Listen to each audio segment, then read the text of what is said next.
What do you do past counting all the bricks in the wall?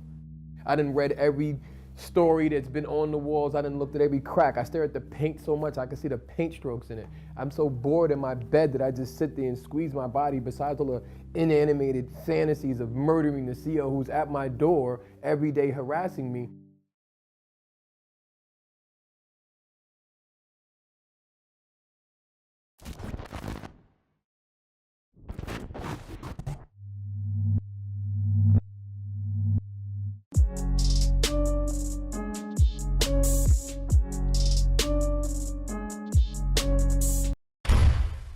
Hello, everybody, and welcome to another episode of Blood on the Razor Wire TV. You already know, we bring it to you real and we bring it to you raw. This ain't just my channel, it's all of our channels. You know, I appreciate everybody that's supporting the channel.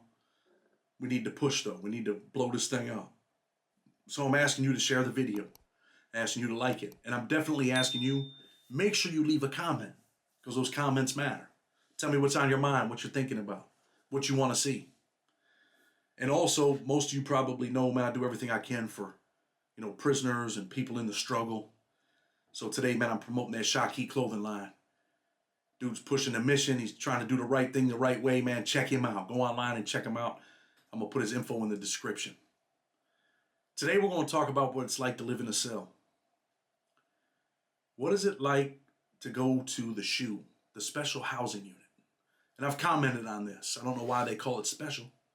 There's nothing special about living in a cell the size of your bathroom for 23 hours a day, sometimes 24 hours a day, 7 days a week. Once in a while, you get a 1 hour rec.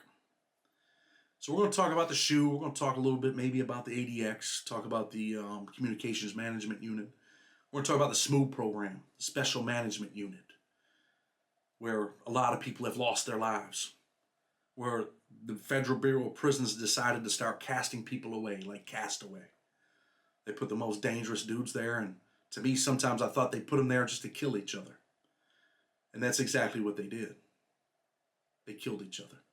Violently, viciously, with knives, with just beating people to death. Those bad things have happened. That's why they ended up with the Lewisburg Project in Lewisburg, Pennsylvania. But let's start off with the SHU, man. People go to the SHU for all kinds of things. Fights, stabbings, self-defense. Someone punches you in the face and you fight back. You're going to the SHU. You're going to that special housing unit where nothing's special. People that bring in drugs. Sometimes they just lock you up and put you down there for an investigation. Sometimes the SIS. They're like the internal affairs inside the prisons. Sometimes they just lock you up, leave you down there, lose you for 90 days, 180 days. But what's it like? What's that first day like when you walk into that SHU? I can tell you from experience because I've done some stints down there. 30-day stints, 90-day stints, 13, 14-month stints. That was the longest I was down there. I think it was for about 13 to 14 months, I think, for an investigation. No write-ups, no nothing. I just sat in a SHU, in a cell for 13 or 14 months. When you walk in there on that first day, for me at least, it's depressing. You look around, you see the gloomy walls. Sometimes there's boogers on the walls, blood, spit, toilets filthy dirty. The cops put you in there. They're supposed to bring you some cleaning supplies, but they usually don't. You got to get on the door 2-3 times before they'll bring you something to clean up your cell. That's the first part of the process, man. You get in there, you get the cell clean, you clean the floor. We clean the floors most of the time on our knees with just a rag. You sweep the floor. Then you shampoo it up good, and then you rinse it. Get the cell all cleaned, and now it feels like your place. Sad but true, it's your place, man. It's your place because usually when you get down there, you know you're down there for at least 30 days. And what does it do to you mentally? Mentally, it destroys people. If you've never been there, if you've never experienced living in a bathroom with another man for 30 days, 60 days, 90 days, 180 days a year, then you'll never understand it. Even people that have done 30-day stints, they could never really understand it, what it's like to be there for months, years. But I understand it. I understand it because I did it. I understand it because I've been there. Destroys you mentally. Destroys you mentally. You starve for human interaction. And once a week, the unit team, the warden, everybody will come down there. It's like a big show. I called it the dog and pony show, where they come down and they knock on every door. Hey, you okay in there? What's going on? And if the warden's talking to you and your unit team comes by, they try to run past you real fast so they don't have to talk to you because they don't want to come down there. They're just forced to do it. It's in the program statement. They're forced to come down there. But they don't want to talk to you. They don't want to do anything. And I've seen dudes in there in that hole that you just look for something to talk about. You'll make up something just to get on the door and talk to people. I've seen people in there screaming and yelling because what's going on inside mentally and emotionally is destroying them. Piece by piece, people are destroyed. And yeah, I'm going to admit it. It destroyed me too. At times it destroyed me. It wasn't the 30 days. After about 30 days, you start to get used to it. But after about 90 days, that's when it starts hurting. That's when it starts kicking in, at least for me. That's when you start thinking crazy things. You start thinking about your family. You start wondering if people love you. It's a rough go, man. It's a rough go. The food. Most of the time, you can't even buy food in the hole from commissary. If they allow you to buy anything, it used to be a bag of coffee and 2 Snicker bars, at least at some of the places that I've been. You get to buy that every 2 weeks. You get to buy some stamps, some writing paper. And that's it. Sometimes they come by with a book cart once a week. Some of these books look like they came from a garage sale. Most of them. Pages are ripped out. So most of the time you're just sitting there in that cell and you're thinking. You're thinking about life. You're thinking about all the things you're missing. You're thinking about your family. And you begin to dwell on things. Because all you have is time. There's nothing to do and all day to do it. Can you imagine that? Nothing to do and all day to do it. Sad. Sad. So you play mind games with yourself. And I know that there was a point where, and I'm going to go ahead and tell you people this, there was a point where I started to think after about 6 months of being in the hole that the cops were spitting in my food. They had no reason to spit in the food. I just started to think that they were spitting in it. That's what the shoe was doing to me. It was destroying me. The hole was destroying me. Some people call it the box. The box was destroying me because it's like living in a box. We got this little slit in the door.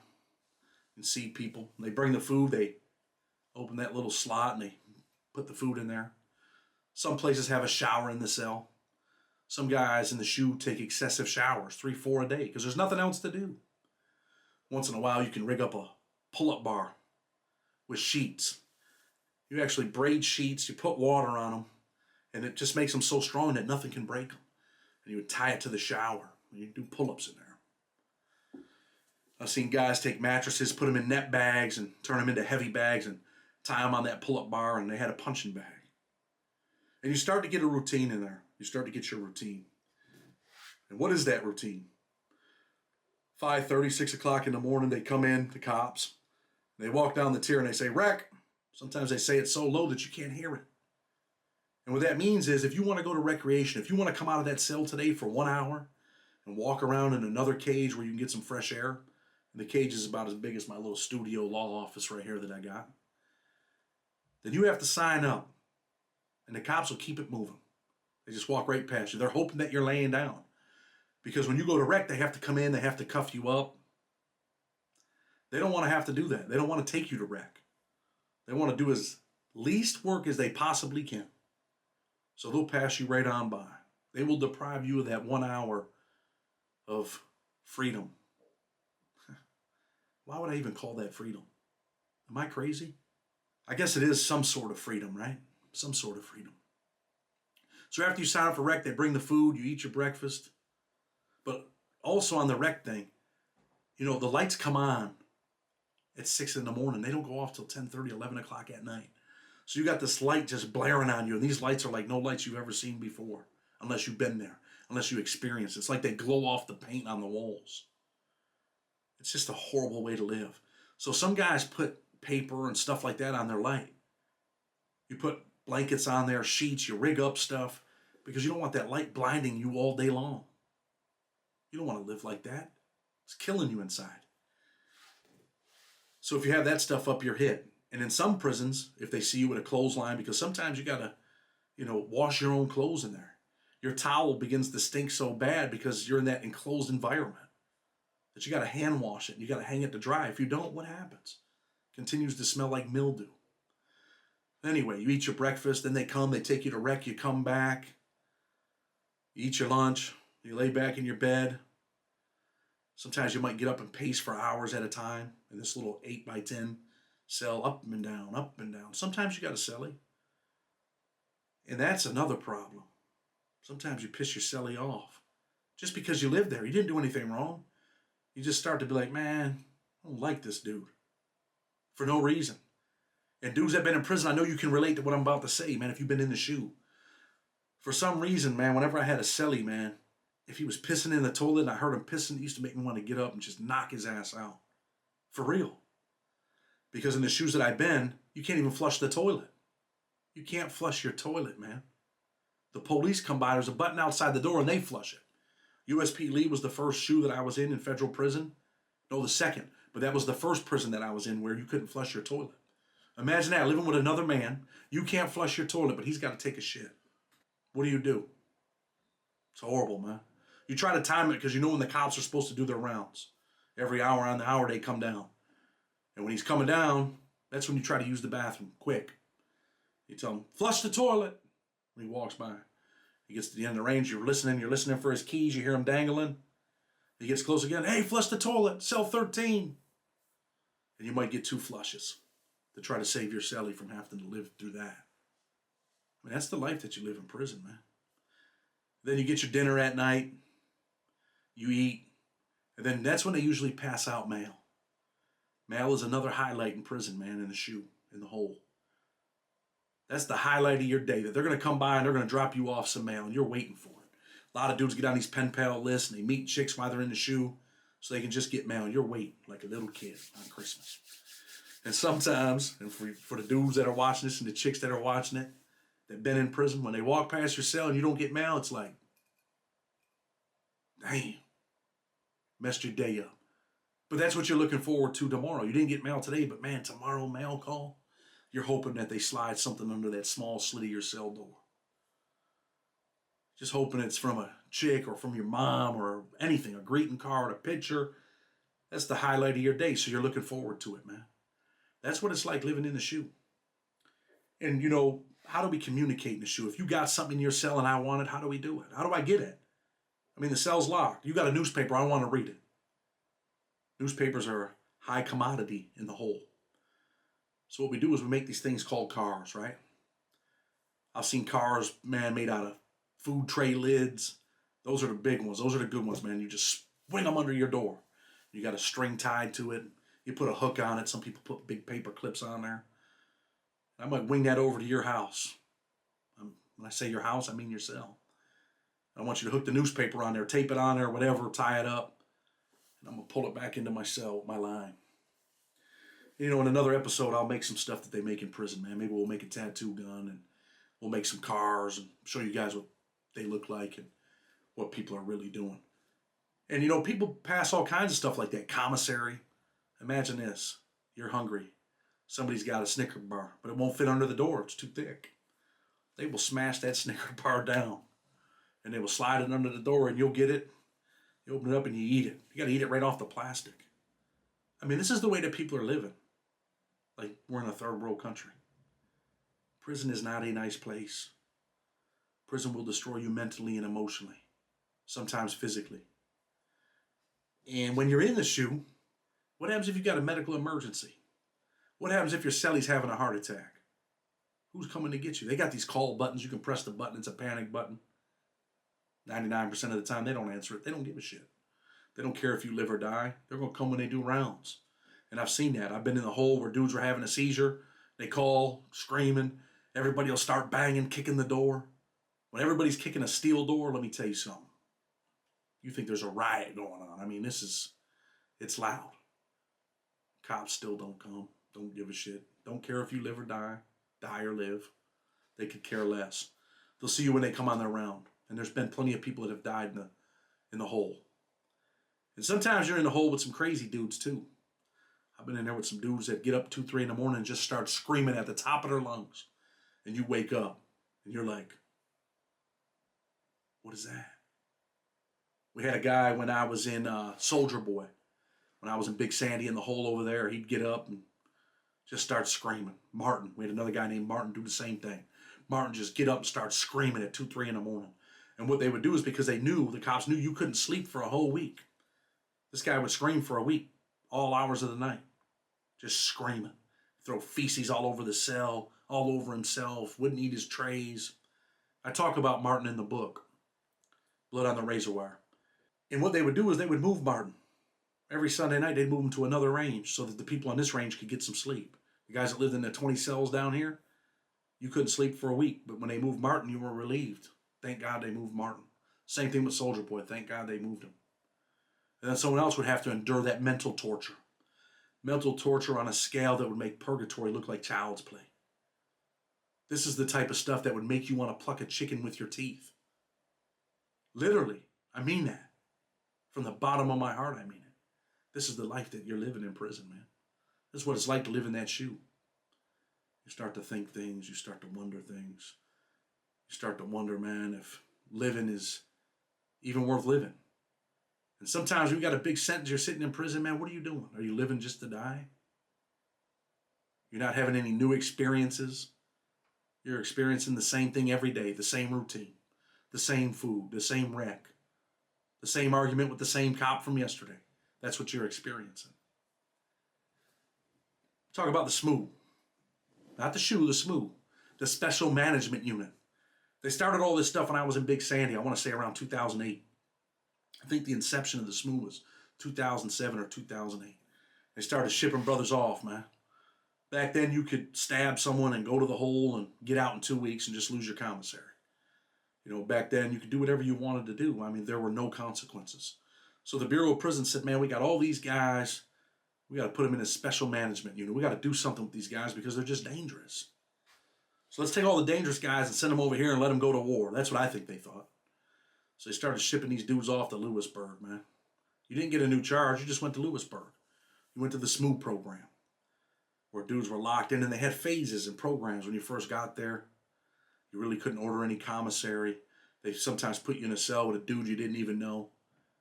And then when you would go to rec back then, you would go with the other dudes. So you might be an armed gang member. You might be a Crip gang member. You might be a Blood gang member.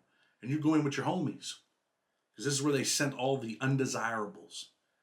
And sometimes when you got in there, into that shoe, and I'm going to give you a story, man, about Danny. Danny was an ARM member. I believe it stands for Aryan Resistance Militia.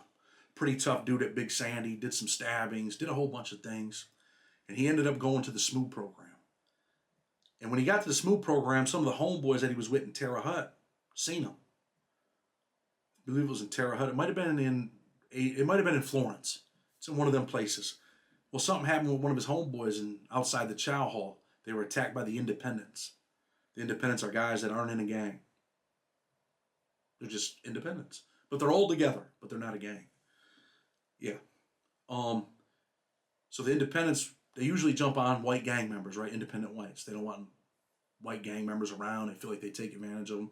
So they jumped on Danny's homeboy. Danny took off. He ended up making it to Big Sandy, and he lived good for about a year, 10, 11 months. Ended up getting jammed up for a stabbing. Stabbed a dude named John Boy. You know, over a situation that I was in, he went and stabbed the dude.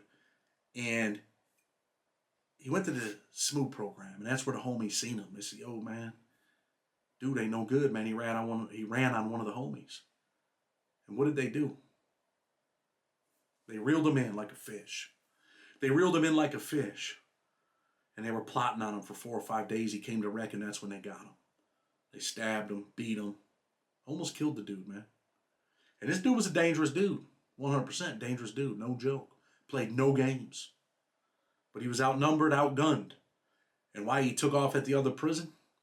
Maybe they were outnumbered, outgunned. And he had to do that natural instinct, I guess, survive, take off. And he paid dearly for it years later. And I ended up with him in another prison in Coleman. He was dropped out of his gang because he was hit. He was in the hat, what they call in the hat. What is in the hat? In the hat means that there's a hit out on him. He's in the hat, shaking him up wherever he goes. But Danny was a tough dude, man. Unfortunately, some bad things had happened to him. And I mean, that's the story that I heard from, other prisoners. When I seen him in Florida, he gave me bits and pieces of it. But I mean, those are things that were happening, man. I seen another dude named Numbers. Numbers ended up in the Smooth program, did something, disrespected the dudes. When I seen him in Big Sandy, he was normal, just like me and you, talking good, walking good. He ended up in a little squabble in the special management unit, and they beat him almost to death. And when I seen him years later, he walked with a limp. His hand was like this. He used to drool on himself, and he would say stuff to me. Chair, can you get me a soup? I need a soup. And I'd give him 10, 15 soups. He couldn't hustle no more. He didn't have any money. He was so messed up that they almost beat him to death that he was just mentally destroyed, man. They did something to his brain. And that's how he was. He'd stand outside a commissary and ask people for soups. Because he couldn't hustle no more. His hustle was bagging. He became a bagger, like the leper in the Bible at the gates. Those are the things that happen to people. Prison's real, man. Prison's real. And you wouldn't think, man, that federal correctional officers and federal wardens and the Department of Justice and the Federal Bureau of Prisons, people think that these are good places. I mean, these are the feds. These things can't be happening there. But they happen there. Trust me, they happen. They also got the, like I said, the Communications Management Unit. Got one in Terre Haute, one in Illinois. 60% of that place is Muslims, right? The Federal Bureau of Prisons, they ended up putting this thing together like a secret place, right? They created this Communications Management Unit. It was designed to isolate and segregate certain prisoners in the federal prison system from the rest of the BOP inmate population. These are the worst of the worst, according to them. These are the guys we got to watch them. We can't let them pray together. We can't let them read magazines with any type of, Muslim stuff in it, things like that, right? Obviously because of 9/11. But those aren't the only people that they were sending there. They were sending other people there as well. I've known some people that went there. And these guys are just locked in cells. They got a little unit that they can come out in once in a while. If they get a magazine, a Time magazine with some type of article in it, the mailroom will rip the article out so they can't, people can't read it.